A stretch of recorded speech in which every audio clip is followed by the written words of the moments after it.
అందరికీ నమస్కారం. వ్యక్తి జన్మించిన వారం వారి జీవితంపై ఎక్కువ ప్రభావం చూపిస్తుంది. పుట్టిన వారాన్ని బట్టి వారి యొక్క స్వభావం, వ్యక్తిత్వం, జీవితం ఉంటుంది. ఇక ఆదివారం నాడు పుట్టినవారు ఎటువంటి వారై ఉంటారు, వారిలో ఉండే ప్రత్యేక లక్షణాలు ఏంటి, వారి జీవితం ఏ విధంగా ఉంటుంది అనేది ఇక్కడ తెలుసుకుందాం. ఆదివారం పుట్టినవారు సూపర్ స్పెషల్ అని చెప్పవచ్చు. వీరికి టాలెంట్ ఎంతున్నా ఆ ఒక్క లక్షణమే వీరికి మైనస్ అని సూచిస్తుంది. ఆదివారం పుట్టిన వారి లక్షణాలు ఎలా ఉంటాయి, వారు ఏ రంగంలో బాగా రాణిస్తారు, ఆరోగ్యపరంగా వారు ఎలాంటి జాగ్రత్తలు తీసుకోవాలి, ఆదివారం పుట్టినవారు ఏ దేవుణ్ణి ఆరాధిస్తే సత్ఫలితాలు కలుగుతాయి, ఆదివారం పుట్టిన వారికి అదృష్టయోగం ఎలా ఉంటుంది, ఇలాంటి విషయాలన్నిటినీ మనం ఈరోజు వీడియోలో తెలుసుకుందాం. అంతకన్నా ముందు మన ఛానల్ని ఎవరైనా ఫస్ట్ టైం చూస్తున్నట్లయితే మన ఛానల్ని సబ్స్క్రైబ్ చేసుకుని లైక్ చేసి షేర్ చేయండి. అలాగే ఓం సాయిరామ్ అని కమెంట్ అయితే చేయటం మర్చిపోకండి. ఆదివారం వారంలోని మొదటి రోజు. జ్యోతిష్య శాస్త్రంలో ఈ అద్భుతమైన రోజుకి అధిపతి సూర్యుడు అయినందున ఇది చాలా ప్రత్యక్షమైనది. జ్యోతిష్య శాస్త్రరీత్యా ఆదివారం పుట్టినవారు చాలా అదృష్టవంతులు. ఆదివారం రోజు పుట్టినవారు ఉద్యోగులు మరియు విద్యార్థులు రోజంతా అత్యంత అంకితభావంతో పనిచేస్తారు. అన్ని గ్రహాలకు రాజు సూర్యుడు కాబట్టి ఆదివారం జన్మించిన వారిపై సూర్యుని యొక్క ప్రభావం చాలా ఎక్కువగా ఉంటుంది. ఈ వ్యక్తులు అందరిలా కాకుండా విభిన్న శైలిలో ఆలోచిస్తారు.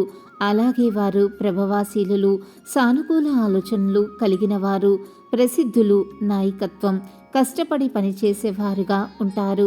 కొంచెం సున్నితంగా ఉంటారు. ఎప్పుడూ ఆశయాలతో ముందుకు సాగుతూ ఉంటారు. వారి యొక్క ఆత్మవిశ్వాసం సమున్నతంగా ఉంటుంది. సౌర వ్యవస్థలోని అన్ని గ్రహాలు సూర్యుని చుట్టూ తిరుగుతాయని చెప్పనవసరం లేదు కదా. కాబట్టి ఆదివారం నాడు పుట్టిన వారి చుట్టూ కూడా జనం తిరుగుతూ ఉంటారు. వారు సామాజిక జీవులని ఇది రుజువు చేస్తుంది.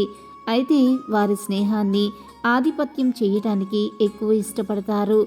సెంటర్ ఆఫ్ అట్రాక్షన్గా ఉండటానికి వీరు బాగా ఇష్టపడతారు. వారు ఎక్కువ మంది స్నేహితులను కలిగి ఉంటారు. ఆదివారం పుట్టిన వాళ్లకు ఊహాశక్తి చాలా ఎక్కువగా ఉంటుంది. కొత్త కొత్త విషయాలను కనుక్కోవటానికి ఎక్కువగా వీరు ఇష్టపడుతూ ఉంటారు. చాలా శక్తివంతంగా ఉంటారు. ఆదివారం పుట్టిన వారికి ధైర్యం, ఆత్మవిశ్వాసం ఎక్కువగా ఉంటాయి. ఏ పనైనా సరే వీరు పట్టుదలతో పూర్తి చేస్తారు. విజయాలు చక్కగా సాధించడం కూడా వీరికి జరుగుతుంది. అయితే వీరు ఇతరులను కూడా వీళ్ళలాగే ఉండాలని భావిస్తూ ఉంటారు. వీరు క్రమశిక్షణ ఎక్కువగా పాటిస్తారు. వీరు ఎదుటివారితో కలిసిమెలిసి ఉండి ఇతరులకు చేతనైనంత సాయం కూడా చేయటానికి ఎక్కువ ఇష్టపడతారు. అనేక మంది ఉన్న సభల్లో అనర్గళంగా మాట్లాడగలుగుతారు. ఆదివారం పుట్టినవారు ఎవరైనా సరే ఉన్నది ఉన్నట్లుగా మాట్లాడతారు. అందువల్ల వీరికి శత్రువులు కూడా ఎక్కువగానే ఉంటారు. అయినా కూడా శత్రువులను తేలికగా స్నేహితులుగా వీరు మార్చేసుకుంటారు. విద్య, జ్ఞానం కంటే వీరికి లోకజ్ఞానం, అనుభవం అనేవి చాలా ఎక్కువగా ఉంటాయి. ఆదివారం పుట్టినవారు స్వయం కృషితో పైకి ఎదుగుతారు. వీరికి ఆత్మగౌరవం కూడా చాలా ఎక్కువగానే ఉంటుంది. నీతి నిజాయితీలు ఎట్టి పరిస్థితుల్లో కూడా వీరు తప్పరు. జీవితంలో ఎట్టి పరిస్థితుల్లోనూ వెనకడుగు అస్సలు వెయ్యరు. ఆదివారం పుట్టినవారు ఏ పదవిలో ఉన్నా సరే వారిపై అధికారులు అమర్యాదగా ప్రవర్తిస్తే అస్సలు సహించరు. ఆ ఉద్యోగాన్ని వదిలేస్తారే కానీ ఇతరులను పొగిడి పనులు చేసుకోవటం వీరికి అస్సలు నచ్చదు. విజయాన్ని అపజయాన్ని సమానంగా చూస్తారు. ఒక పనిలో విజయం సాధించే వరకు ఆ పని గురించి ఇతరులకు అస్సలు చెప్పరు. వీరు అనేక మంది వారి కిందే పని చేయాలని భావిస్తూ ఉంటారు. తల్లిదండ్రులను ఎక్కువగా గౌరవిస్తారు. అయితే వయసు గడిచే కొద్దీ వీరికి జీవితంలో ఉన్నతమైన స్థితి అనేది వస్తుంది. ఆదివారం పుట్టిన వారి జీవితం ప్రారంభంలో సాధారణంగానే ఉన్న వయసుపై పడే కొద్దీ వీరు మంచిగా స్థిరపడతారు. వీరు పాత ఇల్లు, పాత వాహనాలు కొని వాటిని ఆకర్షణీయంగా మార్చే లక్షణాన్ని కలిగి ఉంటారు. ప్రాణాలు ఇచ్చే స్నేహితులను కూడా వీరు బాగా కలిగి ఉంటారు. వీరి యొక్క వృత్తిని కనుక చూసినట్లయితే ఆదివారం పుట్టినవారు రోజంతా బాస్ కింద పనిచేయటం వీరికి అస్సలు ఇష్టం ఉండదు. వారు కేవలం రోజువారీ లక్ష్యాలతో కట్టుబడి కాకుండా స్వతంత్రంగా సొంత ఆలోచనలతో నిర్ణయాలు తీసుకోవటానికి ఎక్కువగా ఇష్టపడతారు. కొన్ని సందర్భాలలో ఇతరులతో సులభంగా అంత తొందరగా అస్సలు కలవరు. అధిక పనిభారం వారికి కేటాయించినప్పటికీ వారి తమ సొంత ప్రత్యేక పద్ధతిలో చేయగలిగినంత సామర్థ్యాన్ని కలిగి ఉంటారు. ఏదైనా కంపెనీలో టీం లీడర్గా ఉండటం, వారి సొంత వ్యాపారం, రాజకీయాలు, ఫార్మా పరిశ్రమలో పనిచేయటం లేదా ఏదైనా ప్రభుత్వ ఉద్యోగం వీరికి బాగా సరిపోతుంది. వీరికి వ్యవసాయం, రాజకీయ రంగం, కంప్యూటర్ రంగాలు కూడా బాగా కలిసి వస్తాయి. వ్యాపార పరంగా చూసుకుంటే ఇనుముకు సంబంధించిన వ్యాపారం, అగ్నికి సంబంధించిన వ్యాపారం వీరికి బాగా కలిసి వస్తుంది. ఒక చోటు నుంచి మరొక చోటుకి వస్తువులు తీసుకెళ్లే వ్యాపారం అంటే ట్రాన్స్పోర్ట్ లాంటివి చక్కగా కలిసి వస్తాయి.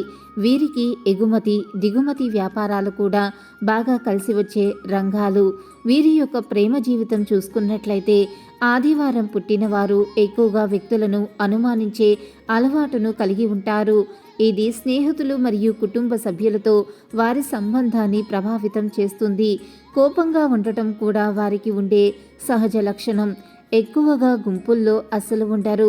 వారి వైవాహిక జీవితానికి వస్తున్నప్పుడు వారు చాలా అసురక్షితంగా ఉంటారు. వారి యొక్క కోపం మరియు స్వాధీనత వారి వైవాహిక జీవితాన్ని బాగా ప్రభావితం చేస్తాయి. వారు నిజమైన ప్రేమను విశ్వసిస్తారు. ఇదే సమయంలో వారి కోపమే వారికి శత్రువుగా మారే ప్రమాదం కనిపిస్తుంది. అందుకే కోపాన్ని నియంత్రించుకోవాలని వారికి సూచించబడుతుంది. ఆరోగ్యపరంగా చూసుకున్నట్లయితే కాస్త వేడి చేసే లక్షణాన్ని కలిగి ఉంటారు. వారి శరీరంలో చాలా అగ్ని ఉంటుంది. సాధారణంగా ఈ వ్యక్తులకు ఎటువంటి వ్యాధులు రావు, కానీ ఒకసారి వచ్చిన తర్వాత దానిని వదిలించుకోవటం వీరికి చాలా కష్టం. బాల్యంలో చర్మ వ్యాధులు కనిపిస్తాయి. వారు వేయించిన లేదా స్పైసీ ఫుడ్ తినడానికి ఇష్టపడరు. మద్యం సేవించటం లేదా సిగరెట్లు తాగటం వంటి ఏదైనా చెడు వ్యసనం వారికి విపత్తుగా మారుతుంది. మీరు దానికి దూరంగా ఉండటం చాలా మంచిది. ఆదివారం పుట్టిన 70% మందికి సాధారణ వ్యక్తుల కంటే ఎక్కువ కోపం ఉంటుంది. ఆదివారం పుట్టిన వారి అదృష్ట సంఖ్య 1. వారికి అదృష్టాన్ని కలిగించే రంగు తెలుపు రంగు, పసుపు రంగులు. ఆదివారం పుట్టిన వారికి ఆదివారం, గురువారం, సోమవారం రోజులు అదృష్ట దినాలు. ఆదివారం పుట్టిన వారికి కలిసి వచ్చే అదృష్ట దిశ తూర్పు. ఆదివారానికి అధిపతి సూర్యుడు, కాబట్టి మీరు సూర్య భగవానుని పూజించాలి. పూజిస్తే మంచి ఫలితాలు తప్పకుండా కలుగుతాయి. ఆదిత్యుని, ఇతర దేవతలను పూజించి పండితులను సత్కరించటం లేదా వారికి భోజన పదార్థాలను దానం చేయటం చేయాలి. దీనివల్ల మీకు కంటి రోగాలు, తలకు సంబంధించిన సమస్యలు, కుష్టి వ్యాధి, దీర్ఘకాలిక రోగాలు తగ్గిపోతాయి లేదా ఉపశమనాన్ని కలిగిస్తాయి. ఆదివారం సూర్యారాధన వలన ఆరోగ్యంతో పాటు మీకు జ్ఞాపక శక్తి కూడా మరింత పెరుగుతుంది. ఈ వీడియో కనుక మీకు నచ్చినట్లయితే లైక్ చేయండి, షేర్ చేయండి. మరిన్ని ఆధ్యాత్మిక విషయాల కోసం మన ఛానల్ని తప్పకుండా సబ్స్క్రైబ్ చేసుకోవటం మర్చిపోకండి. ఇంకొక సరికొత్త వీడియోలో మళ్ళీ కలుసుకుందాం. అంతవరకు సర్వే జన సుఖినో భవంతు. Thanks for watching.